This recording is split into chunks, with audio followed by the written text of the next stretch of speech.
হচ্ছেটা কি? এই দেশে হচ্ছেটা কি? এই প্রশ্ন শুধু আমার আপনার নয়, এখন রাস্তাঘাটে, স্কুলে, বাসে, ট্রেনে সর্বত্র ঘুরছে। আর প্রশ্নটা কিন্তু শুধু বাংলায় নয়, সারা দেশে ছড়িয়ে থাকা বাঙালিদের মনের মধ্যেও একই প্রশ্ন।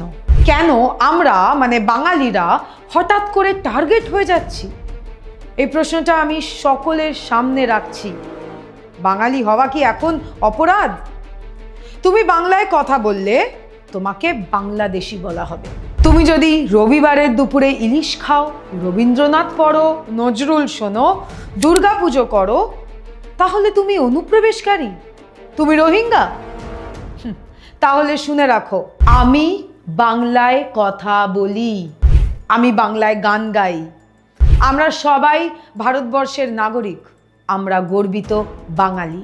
মহারাষ্ট্র, হরিয়ানা, গুজরাট, রাজস্থান, দিল্লি, ওড়িশা, আসাম, মধ্যপ্রদেশ, বিহার, উত্তরপ্রদেশ, সব রাজ্য থেকে একটাই খবর, বাঙালিরা আক্রান্ত। আমি এই দেশের নাগরিক হয়ে প্রশ্ন করছি, কেন হবে? কোথায় লেখা আছে পশ্চিমবঙ্গ ছাড়া ভারতের অন্যত্র বাংলা বলা নিষিদ্ধ? এটা কি হচ্ছে? গত বেশ কয়েকদিন ধরে দেশ জুড়ে বিভৎসতার এক নতুন চিত্র উঠেছে।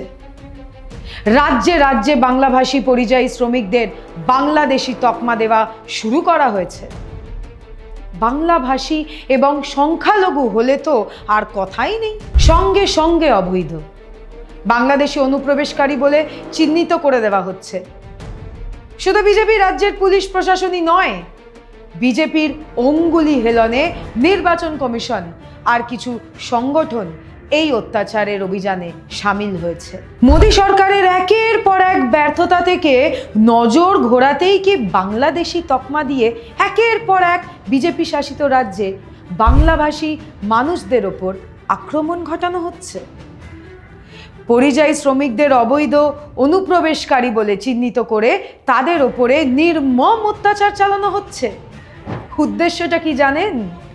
দেশের মানুষের মধ্যে ধর্মীয় ও জাতিগত বিভেদ তৈরি করার চেষ্টায় নেমেছে বিজেপি নেতারা। কিন্তু এটা হচ্ছেটা কি? বিজেপির বিভাজনের রাজনীতির শিকার কেন হতে হবে বাঙালিকে?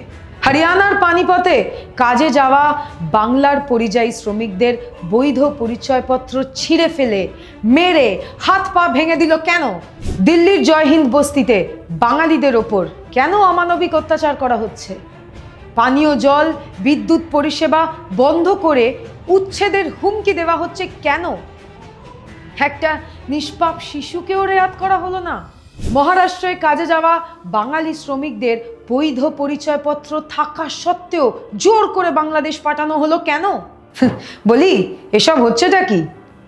বাংলা ভাষাভাষী মানুষকে নিয়ে বিজেপির সমস্যাটা ঠিক কোথায়? বাংলায় বারবার হার স্বীকার করতে হয়েছে বলে? আর এই মেরুদণ্ডহীন বঙ্গ বিজেপির নেতারা দিল্লির মালিকদের খুশি করতে গিয়ে এতটাই ব্যস্ত যে বাংলার ভাষা, বাংলার সংস্কৃতি, আত্মমর্যাদা একেবারে ভুলে বসেছেন। আইটি সেলের মালপোয়া বাবুর কথায় তালে তাল মিলিয়ে বলছে বাংলা নামক নাকি কোনো ভাষাই নেই। তাহলে আপনারা কোন ভাষায় কথা বলেন দাদা? বিজেপির রাজনীতিতে বাঙালি পরিচয়ের কোনো স্থান নেই, কারণ স্বাধীনতা সংগ্রাম থেকে নবজাগরণ সবেতেই সবার আগে ছিল বাঙালি জাতি। এরা জানেও না বাঙালি সেই জাতি যাদের ভয়ে ব্রিটিশরাও রাজধানীটা কলকাতা থেকে দিল্লিতে নিয়ে যেতে না বাধ্য হয়েছিল। এই বিজেপি বাংলাকে সম্মান কখনো দেয়নি। 2014 থেকে দেশের ক্ষমতায় এসেছে, একটা বাঙালি পূর্ণমন্ত্রী দেখান তো যিনি নরেন্দ্র মোদীর সঙ্গে ক্যাবিনেটের বৈঠকে থাকতে পারেন? নেই।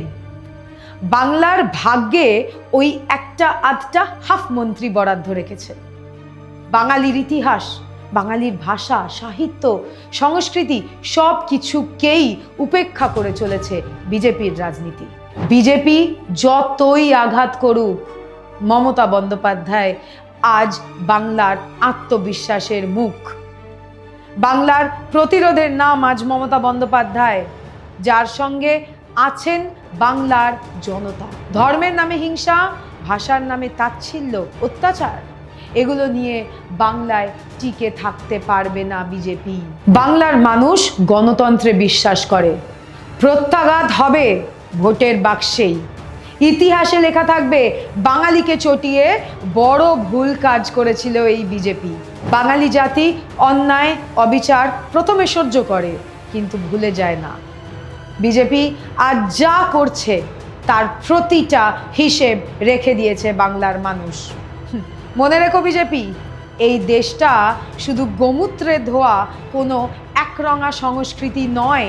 এই দেশটা রবীন্দ্রনাথের, এই দেশটা নজরুলের, বঙ্কিমের, বিবেকানন্দের, নেতাজির, গান্ধীজির, এই দেশটা বিভূতিভূষণের, সুনীলের, মহাশ্বেতার, অমর্ত্যের। এই দেশটা আমারও। তোমাদের একচেটিয়া জমিদারি এখানে চলবে না।